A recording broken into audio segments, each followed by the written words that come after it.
शिव महापुराण कथा कहती है।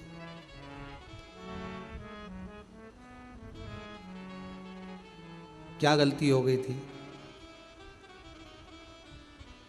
राजा सगर जब यज्ञ अनुष्ठान किए, अश्वमेघ यज्ञ करे, उसका यज्ञ का जो अश्व था वो इंद्र ने चुरा लिया था। इससे पहले की एक कथा में कहा था, आप जब जब कोई अनुष्ठान करेंगे, कोई तप करेंगे, कोई साधना करेंगे, कोई भजन करेंगे, कोई कीर्तन करेंगे, तो उसमें आपके व्रत वाले दिन इंद्र स्वयं जान कर कर आपको क्रोध दिलाते हैं। क्यों क्रोध दिलाते हैं? जिससे आपके मुख से अपशब्द निकले, अपशब्द निकले। शिव महापुराण के अंदर एक बार को नैमिषारण्य की कथा में जब 108 शिव महापुराण की कथा रखी थी तो उसमें एक बात कही थी, जिस दिन अपने पूर्वजों का आप श्राद्ध करें, जिस दिन किसी ब्राह्मण को आप भोजन कराएं, जिस दिन आप गुरुजन के चरणारविंद में जाएं, जिस दिन आप यज्ञ कर रहे हो, आपके घर में अनुष्ठान कर रहे हो, आपके घर में सत्यनारायण जी की कथा कर रहे हो, आपके घर में आप पूजन कर रहे हो, आप शिव स्तुति कर रहे हो, आप शंकर का अनुमोदन कर रहे हो, आप शंकर जी का पूजन करने जा रहे हो, शिव महापुराण की कथा कहती है उस दिन आप ब्राह्मण भोजन कराएं, श्राद्ध करें, पूजन करें, उस दिन आपके मुख से कोई ऐसा शब्द ना निकले जिससे किसी के हृदय को घात पहुंचे, और वो हृदय को घात पहुंचे तो वो आपका करा धरा सब बेकार।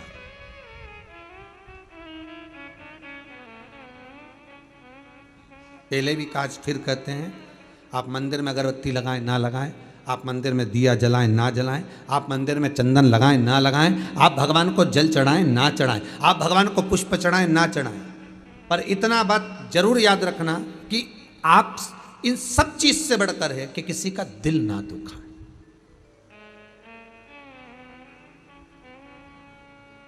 हृदय चित्त निर्मल,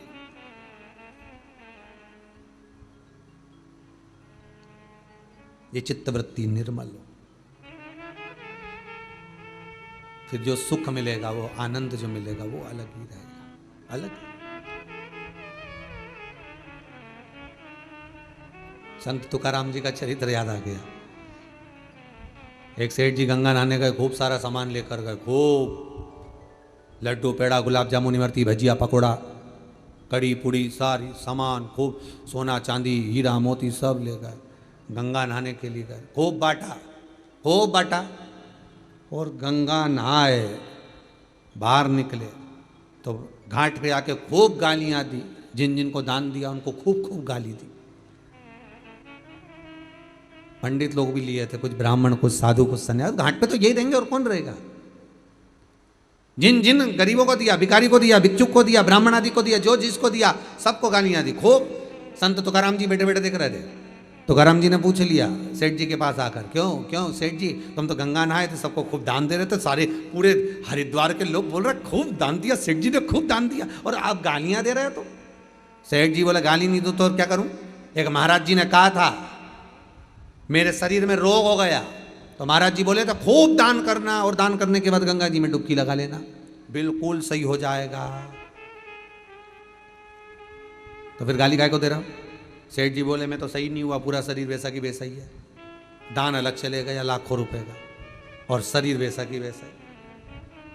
अरे सेठ जी, गुरुजी ने कहा था कि गंगा का स्नान करना, दान करना, पुण्य करना सब अच्छा हो जाएगा, तो हो जाएगा। नहीं है, बताओ, लाखों रुपए का दान करवा दिया गुरुजी ने और शरीर तो सही नहीं हुआ। एक बार और गंगा नहाया, सेठ जी से तुकाराम जी ने कहा, और सेठ जी फिर गए गंगा नहाने के लिए, एक बार और प्रैक्टिकल करने देख लो।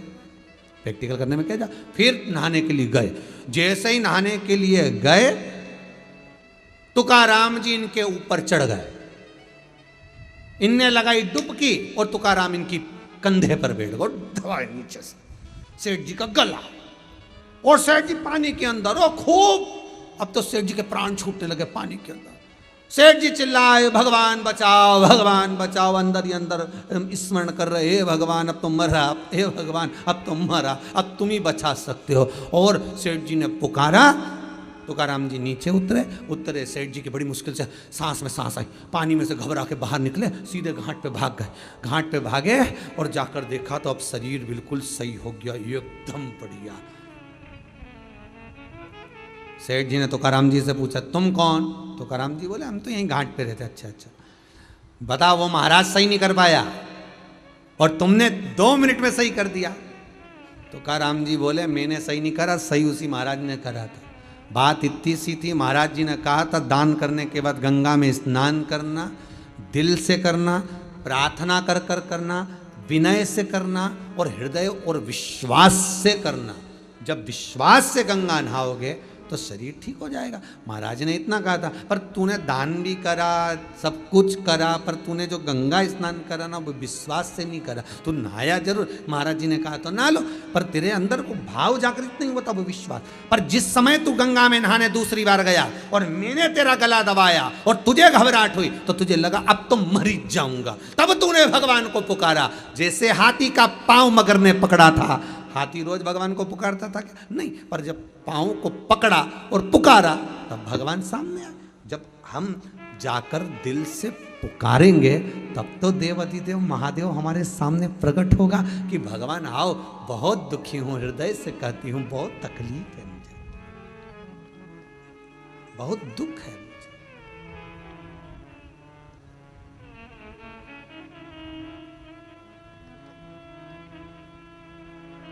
बहुत तकलीफ। भगवान को दिल से पुकारोगे भगवान आएगा।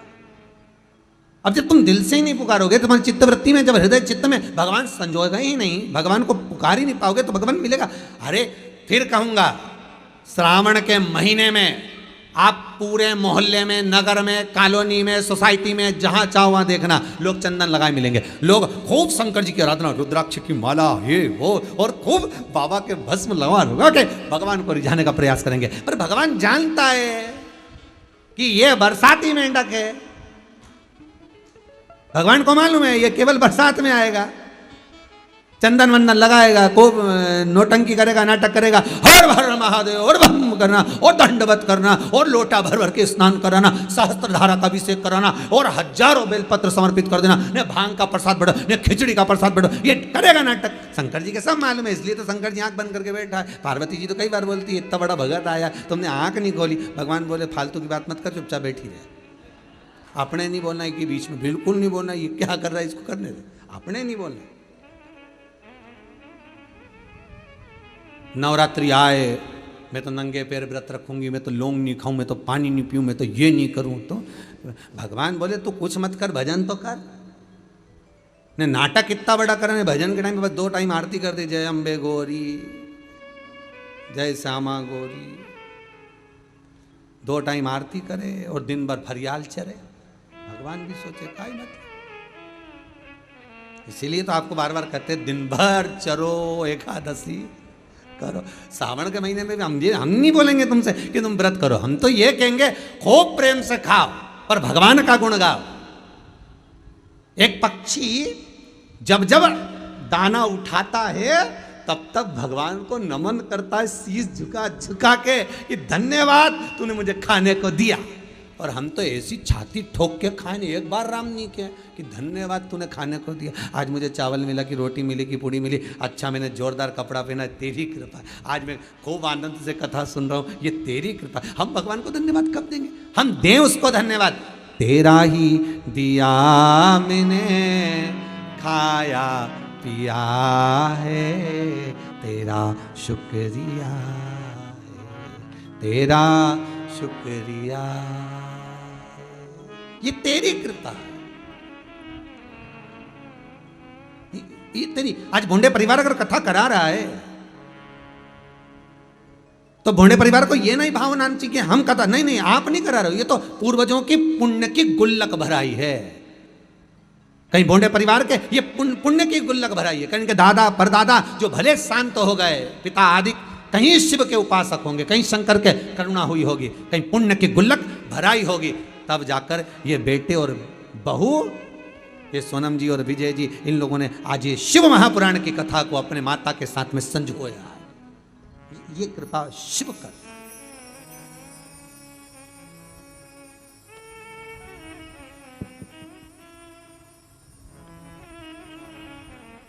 बहुत कठिन काम है महाराज जी, बहुत कठिन। भगवान कभी नहीं कहता कि मुझे पाने के लिए अब कपड़ा बदलो, भगवान कहता मुझे पाने के लिए कलेजा बदलो। कपड़े से मतलब नहीं चलेगा, कितना ही चेंज करो उसको कोई फर्क नहीं पड़े, वो तो तुम बदल बदल के देख।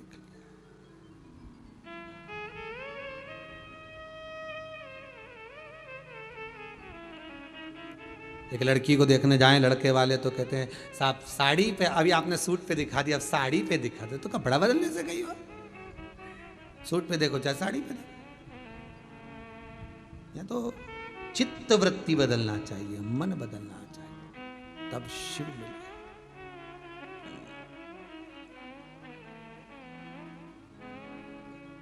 भागीरथ बाबा ने तब गंगोत्री में बैठकर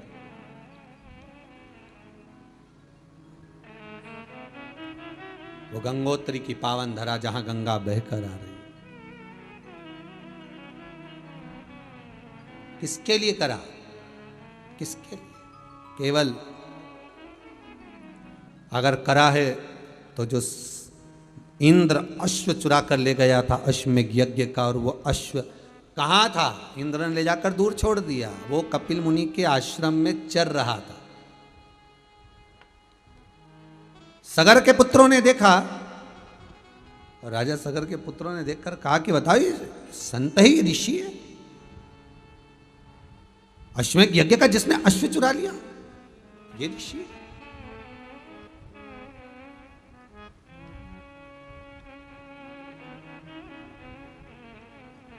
अश्वमेघ यज्ञ का जो अश्व चुरा लिया ये ऋषि है।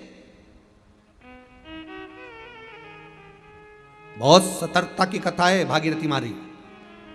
ये भागीरथ जी का चरित्र 50 बार पढ़िएगा, 50 बार सुनिएगा, 1000 बार आपने पहले सुन चुका है, फिर सुन लीजिए, फिर सुनिए। अश्व चुराया था इंद्र ने, रख दिया, यहां वहां छोड़ दिया, इल्जाम लग गया कपिल बाबा को, इन्होंने कहा, पर श्रेष्ठता नहीं। बहुत ध्यान दीजिएगा महाराज,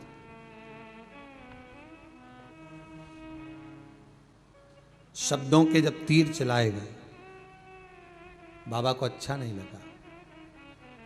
तुम चोर हो, यज्ञ के अश्व को तुमने चुराया है। एक बात बहुत ध्यान में उतारिएगा, किसी जगह पर यज्ञ हो रहा है, बड़ा विशाल यज्ञ हो रहा है, बड़ी विशाल श्रीमद् भागवत कथा हो रही है, बड़ी विशाल शिव महापुराण की कथा हो रही है, बड़ी विशाल रामचरितमानस हो रही है, बड़ा विशाल कार्यक्रम हो रहा है साहब, बड़ा विशाल यज्ञ हो रहा है, बड़ा विशाल प्राण प्रतिष्ठा हो रही है, बड़ा विशाल ये कार्यक्रम हो रहा है। धर्म का कार्य अगर कहीं पर हो रहा है तो आप भी धर्म से जुड़ना,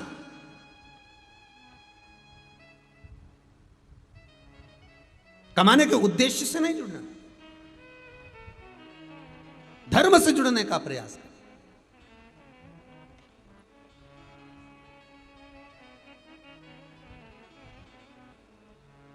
और जहां धर्म के साथ कमाने का उद्देश्य आ गया, आपके भीतर ये प्रसंग उत्पन्न हो गया कि हाँ मैं अगर ये यज्ञ कराता हूं, मैं ये हवन कराऊंगा और उसमें इतना सारा इकट्ठा कर कर मैं बाद में अपने लिए प्रयोग कर लूं, तो वो दुख का कार्य। श्रीमद् वल्लभाचार्य जी सुबोधनी के भीतर लिखते हैं, जगत गुरु श्रीमद् वल्लभाचार्य जी लिखते हैं कि अगर मंदिर का अगर आप जाएंगे पुष्टि मार्गी हवेलियों में, पुष्टि मार्गी मंदिरों में, श्री जी के मंदिर में जाइए, कांकरोली जाइए, नाथद्वारा जाइए, तिरुपति जाइए, तिरुमाला जाइए, हवेलीजियों में जाइए, जहां ठाकुर जी विराज रहे हैं भगवान, तो उस मंदिर में कोई प्रसाद आपको फ्री का नहीं मिलेगा। आपको अगर 50 रुपए जमा करोगे तो एक लड्डू मिल जाएगा। आपने अगर 20 रुपए जमा करे आपको इतना प्रसाद मिल जाएगा। कई लोग कहते हैं यहां तो व्यापार चल रहा, व्यापार नहीं। कौन ने भोग लगवाया, कौन ने दान करा और कैसा प्रसाद आपके पास में आ रहा है, कम से कम आप अपनी पूंजी लगाकर 1 रुपया 2 रुपया लगाकर जब आप ग्रहण करेंगे तो उसका पुण्य आपको लाख गुना मिलेगा। कभी आप गिरिराज जी की परिक्रमा करने जाना, जितने लोग सुन रहे हैं कथा, आप लोग भी गए होंगे गोवर्धननाथ जी की परिक्रमा करने के लिए। कभी मथुरा वृंदावन गिरिराज दादा की परिक्रमा करने जाइए, गोवर्धननाथ जी की परिक्रमा करने जाइए, वहां पर लोग पानी पिलाने के लिए बैठ जाते हैं। लो साहब पानी पियो, साहब पानी पियो, साहब पानी का झाड़ी जी रखेंगे, पानी पियो। पर फर्ज अपना है कि बिस्लेरी की बोतल खरीदते तो 20 रुपए लगते हैं। फर्ज अपना है, बिस्लेरी की बोतल खरीदते 20 रुपए लगते हैं, तो आप अगर उसके यहां से पानी पी रहे हो तो कम से कम 1 रुपया हमें उसको देना है, क्योंकि वो पानी भरकर लाया है, सुबह से शाम तक आपकी प्रतीक्षा में आस लगाकर बैठा है। हम कुछ दान कर कर पुण्य को कमाएं, केवल भोग नहीं करना है, हमें पुण्य भी करना है, भोग तत्व नहीं।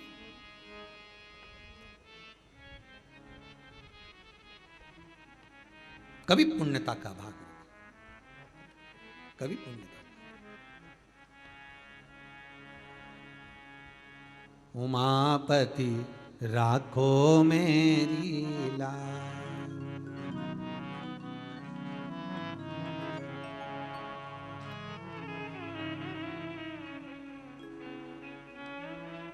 उसके द्वार पर जाकर, उसकी चौखट पर जाकर हम जो पाएं, हम जो सुख का अनुभव कर पाए, वो एक आनंद है। भोग नहीं, केवल सगर के पुत्र अगर जा रहे हैं तो केवल एक गलत इल्जाम लग गया, और वो भी कपिल बाबा पर, ये श्रेष्ठ नहीं है, गलत किया, भोगना पड़ेगा। भस्म हो गए, राख के ढेर बन गए, 60,000 राख के ढेर पड़े थे, कोई नहीं तब करा, साधना कर कर कर लोग जाते गए जाते गए जाते गए जाते गए जाते गए, तब भागीरथ बाबा मिले। ना जाने इस, हम तो कहते हैं, हम कई बार कहते हैं, आप भी जितने लोग कथा श्रवण कर रहे हैं, आप जितने फेसबुक यूट्यूब पर श्रवण कर रहे हैं, ये भोंडे परिवार अगर कथा करवा रहा है छिंदवाड़ा से आकर, ना जाने कितने कितने पुण्य आपके जीवन के, आपके पूर्वजों के, आपके दादा परदादा, ना जाने कौन सा पुण्य करे होंगे, और उसके पुण्य का एक अंश आपके पास में होगा। सगर के 60,000 पुत्र के जाने के बाद ना जाने कितने तपस्वी इस राजघराने के तप कर करके मर गए, तो भी गंगा नहीं आ पाई। और गंगा अगर भागीरथ जी के बल पर आ रही है तो ये भागीरथ जी के पुण्य का फल है। आपके परिवार में ना जाने किसके भाग्य का धन है जिसका भोजन आप कर रहे हो। आप ये मत सोचना कि आपके भाग्य का, ये परिवार में जो हम रह रहे हैं, माता है, पिता है, पत्नी है, बच्चे हैं, बेटा है, बेटी है, हो सकता है कोई बेटी ऐसी जन्मी हो, कई कई घरों में ऐसा रहता है। शादी के पहले का घर देख लो, शादी के बाद का देख लो, स्त्री कोई ऐसी आ गई घर में, पत्नी जो घर बना देती है। कई बार जब तक भी नहीं सवरे हो, कोई बच्चे का जन्म हो गया, कोई बेटी का जन्म हो गया, कोई बेटे का जन्म हो गया, उसके बाद ग्रह दशा अच्छी सवर जाए, समझ लेना कोई कन्या ऐसी आ गई, कोई बेटा ऐसा आ गया, कोई पत्नी ऐसी आ गई, कोई संबंध ऐसा हो गया, कोई रिश्ता ऐसा हो गया, कोई धन ऐसा आ गया, जिसके कारण हमारे को सुख मिल रहा है। पुण्य की एक कमाई हमारे जीवन को संवार देती है। एक राजा बीमार पड़ गया, शरीर में कोढ़ का रोग हो गया, पूरा शरीर गल गल के गिरने लगा। राजा बड़ा दुखी हो गया, बड़ा दुखी। डॉक्टरों को बुलाया, वेदों को बुलाया, क्या करा जाए। वेदों ने कहा एक काम करिए, क्या, कहीं से कोड़ी मिल जाए तो बुलवा लो, उस कोड़ी में आग लगाओ, उसकी भस्म तैयार करो, शरीर पे मलो, शरीर सही हो जाएगा। राजा ने कहा जरा जाकर देखो कहीं कोड़ियां मिल जाए। राजघराने में कहीं कोड़ियां नहीं थी। कोड़ियां जानते हो, बच्चे लोग खेलते हैं, हाथ में बांधते हैं, कोड़ी कहीं नहीं मिली। पूरे राजघराने में कोड़ी नहीं, पूरे नगर में देखा कोड़ी नहीं। एक गांव के व्यक्ति का नियम था, उसके पास में जब पैसा आना चालू हुआ तो उसने अपनी पत्नी से पूछा, क्यों, इस धन का करें क्या, इतना पैसा आ रहा है, करना क्या है। पत्नी ने कहा काम करा, बाजार से जाकर कोड़ियां खरीद कर लिया, अपन सब रखते जाते संभाल संभाल के। पति बोला कोड़ी का करेंगे क्या। पत्नी बोली तुम्हें लाने में जाता क्या, जाओ तुम तो लेके आओ। पति गया, कोड़ियां खरीद खरीद के लाया, बारदान भर भर के, बोरा भर भर के खूब ढेर लगा लिया। अब राजा बीमार पड़ा, कहीं कोड़ी नहीं मिली, करा क्या जाए। राजा के दूतों को भेजा, जाओ जरा दूसरे नगर से लेकर आओ। तब मालूम पड़ा ये बाजार में कोड़ी क्यों नहीं मिलती, क्योंकि ये गांव का व्यक्ति आता है, रोज खरीद के ले जाता है, ढेर सारी ले जाता है, इसलिए कोड़ियां नहीं मिल रही। क्या करा जाए। तो एक काम करो, क्या, उसी के यहाँ चलते। उस गांव के व्यक्ति के पास राजा के दूत गए, सेवक गए, सैनिक गए, तुम्हारे पास कोड़ियां हैं। हाँ है। पर हमारी हैं, हमने पैसे सलाए।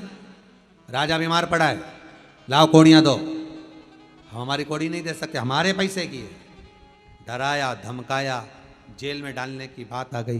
तब पति अंदर गया, एक थाली में कोड़ियाँ भर कर लाया, उस पर हाथ फेरा और राजा के दूतों को दिया। लो झोली कर लो, इसमें डाल देता हूँ। राजा के दूतों ने झोला कर लिया, बैग कर लिया, बोरी कर ली, बारदान कर लिया, उसमें डाल दिया।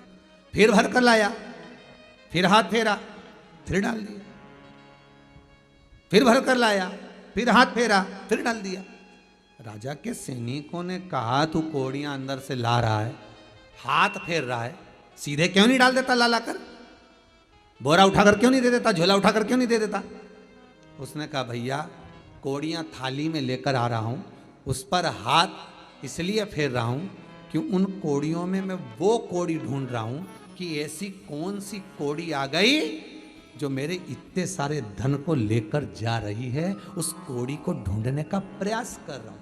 डॉक्टर में ज्यादा पैसा लगने लगे, पुलिस में ज्यादा लगने लगे, गलत जगह पर ज्यादा लगने लगे, मदिरा पान मांसाहार वेश्यावृत्ति जुए में ज्यादा लगने लगे, कहीं गलत जगह पर पैसा ज्यादा लगने लगे, तो अपने घर की कोड़ी में से भी कोड़ी ढूंढने का प्रयास करना कि वो कौन सी कोड़ी एक आकर रखा गई कि हमारा रखा रखाया धन भी लेकर जा रही है। वो कोड़ी ढूंढने का प्रयास करो।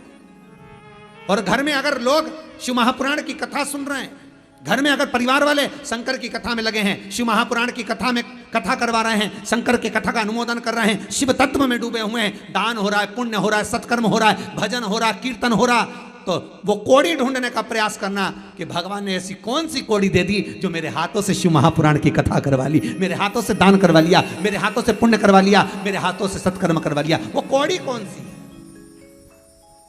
उसको ढूंढने का प्रयास करिए। गलत काम होए तो भी कोड़ी ढूंढिए, और अच्छा काम होए तो भी कोड़ी ढूंढिए कि आखिर वो कोड़ी है कौन सी जो हमसे सत्कर्म करवा रही, हमसे शिव महापुराण की कथा करवा रही, हमसे कथा श्रवण करवा रही है। ये शरीर कथा सुन सकता है क्या?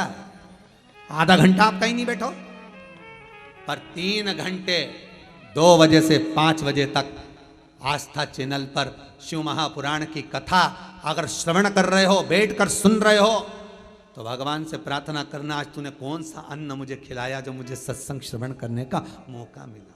नहीं तो रोज सुबह से शाम तक क्लेश क्लेश। पर एक और चीज मानूंगा, आप लोगों को धन्यवाद दूंगा कि आप लोगों को प्रतीक्षा रहती है कि कब कथा चालू हो और हम टीवी चालू करके सुने। ये भगवान दे रहा है। कोई पुण्य का धन आ गया, अन्न आ गया, जिसका हमने स्मरण कराया, जिसका हमने भोजन किया।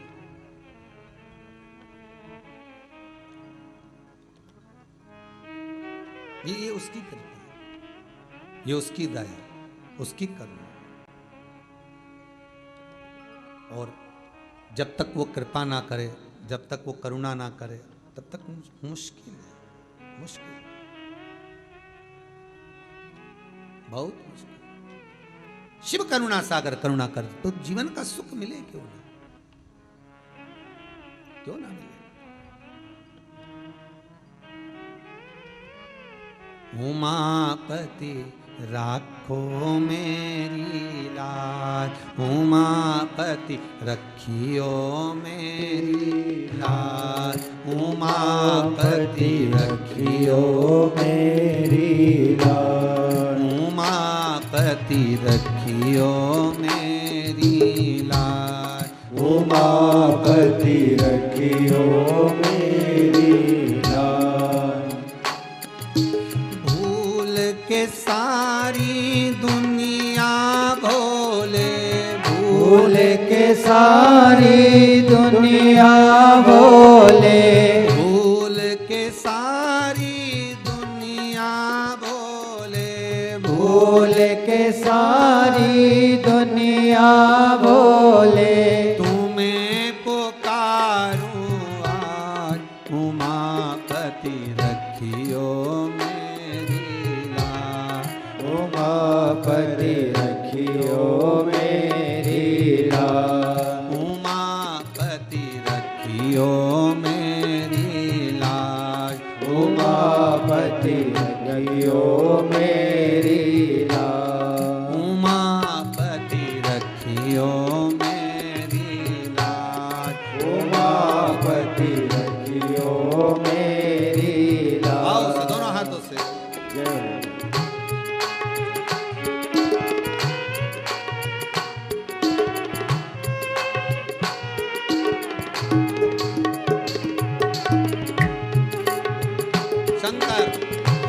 त्रिलोकीनाथ।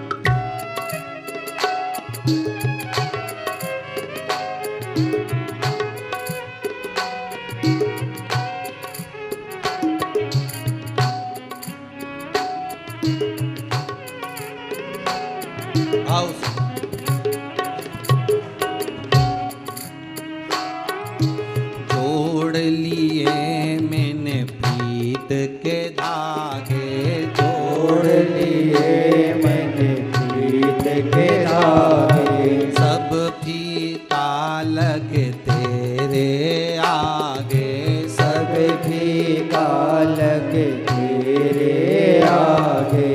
तेरे नाम से आत्म जागे, तेरे नाम से आत्मा जागे, दूर दूर सब अवगुण भागे, दूर दूर सब अवगुण भागे।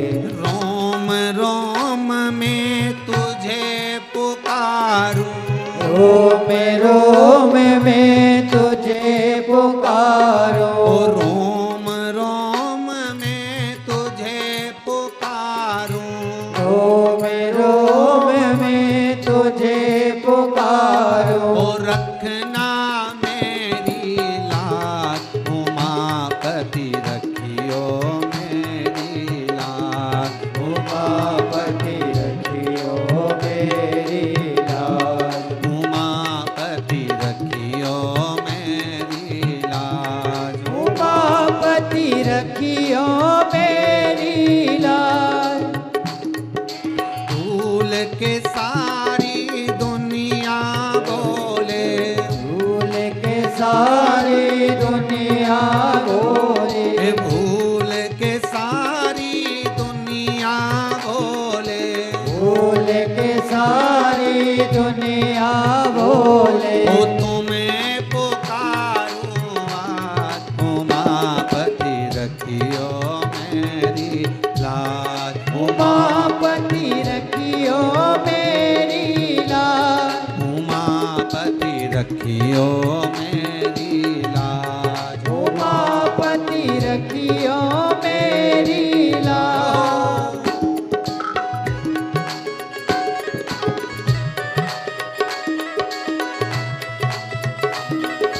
हरि बोल।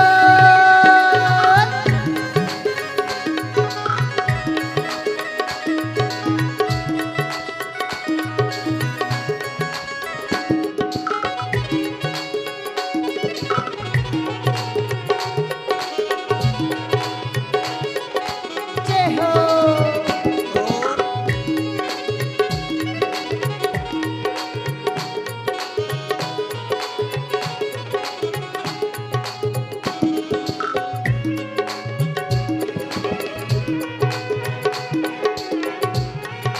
शंभो शंकर।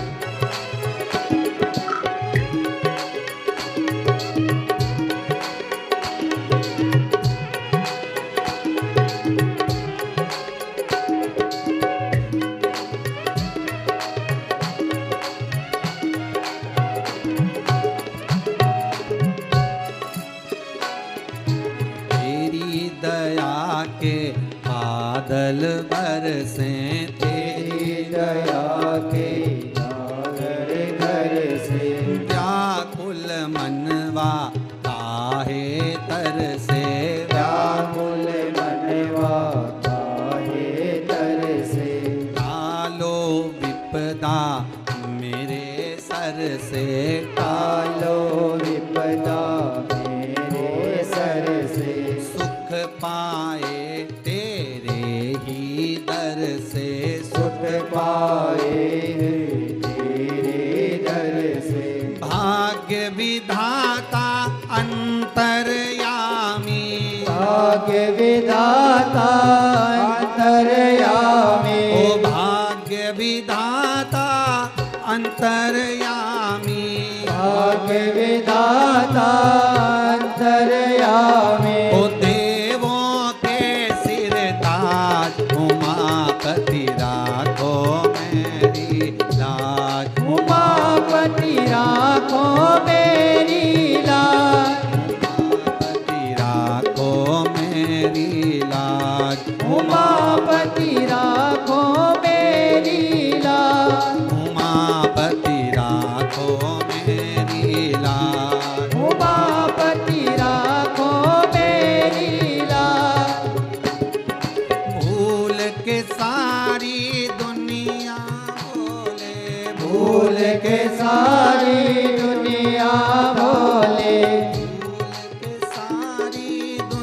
दुनिया भोले, भूल के सारी दुनिया भोले। तुम्हें पुकारूं आज उमापति राखो मेरी लाज, उमापति राखो मेरी लाज। उमापति राखो मेरी लाज, उमापति राखो मेरी लाज। उमापति राखो मेरी लाज। उमापति राखो मेरी लाज। भगवान शिव की कथा भागीरथ बाबा अगर तब साधना कर रहे हैं, भागीरथ जी अगर तब साधना में डूबे हुए हैं, तब साधना में अगर लगे हुए हैं, भक्ति के बल में अगर लगे हुए हैं, तो केवल विश्व कल्याण के लिए, जन कल्याण, खुद के लिए कुछ नहीं मांगा।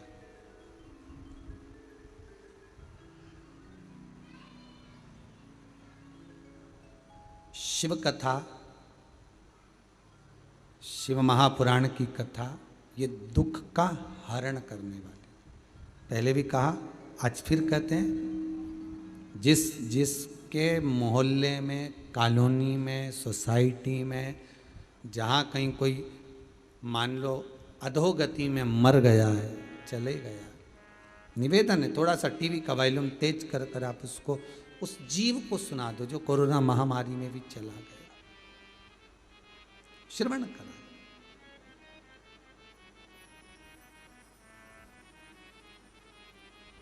साधना में ये जरूरी नहीं है कि आप माला पकड़ कर बैठे,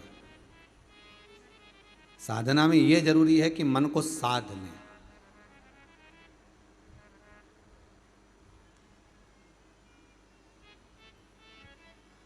दुनिया के लोग सारी इंद्रियां साधने को तैयार हो जाते हैं पर मन नहीं साध पाते। मैं यहां से निकल कर जा रही थी, वहां पे मरा हुआ कुत्ता पड़ा है, अब नहीं देखूंगी, आंखें बंद करने का प्रयास करेगी, पल्लू से छुपाने का प्रयास करेगी। नेत्र रूपी इंद्री को साध रहे हो पर मन सध रहा है क्या? मन में आया देखूं कोई उठा के ले गया कि पड़ा ही गया, मन फिर हो गया, मन नहीं सध पाया। अगर यह मन साध्य हो जाता, मन साध लेता तो जीवन का आनंद पा लेता। जीवन का सर्वाधिक सुख वही मन में ही। महाराज शिव महापुराण की कथा में एक चरित्र आता है देवराज का, शंकर की कथा में बैठा है, जब चोरी का धन लेकर गया तो शिव महापुराण की कथा में बैठा है। शिव महापुराण की कथा चल रही है मंदिर के अंदर, और वहां उसको ताप लगा, बुखार आया, शरीर को ठंड लगी तो वहां जाकर बैठ गया। अब बैठ तो गया, शरीर में ताप भी आ गया, शरीर गर्म भी हो गया, पर वो ठंड लग रही, बहुत तप रहा है। कथा हो रही है, चित्त लगा क्या उसका? नहीं, मन नहीं लगा था। बस जैसे ही महादेव हर हर महादेव बोला जाता था, शंकर जी का नाम बोला जाता था, वैसे ही उसको क्रोध आ जाता था। अब उसको कौन समझाए कि ये मनुष्य का शरीर मिला है, मानव की देह मिली है, ये हर हर महादेव बोलने के लिए ही मिली है। हम तो कहते हैं सावन में, पूरे सावन के महीने में चेंज कर दो, हर हर महादेव की जगह कर दो घर घर महादेव। हम तो कहेंगे कि वो 6 अगस्त को जो श्रावण की शिवरात्रि आ रही है, हर हर महादेव नहीं करना है, हमें घर घर महादेव करना है। ब्राह्मण हो सफेद मिट्टी का शिवलिंग बनाओ, क्षत्रिय हो लाल मिट्टी का शिवलिंग बनाओ, वैश्य हो पीली मिट्टी का शिवलिंग बनाओ, शूद्र हो काली मिट्टी का शिवलिंग बनाओ। पार्थिव शिवलिंग का निर्माण करो और उसमें थोड़ा सा पीस कर काली मिर्ची अवश्य मिलाओ।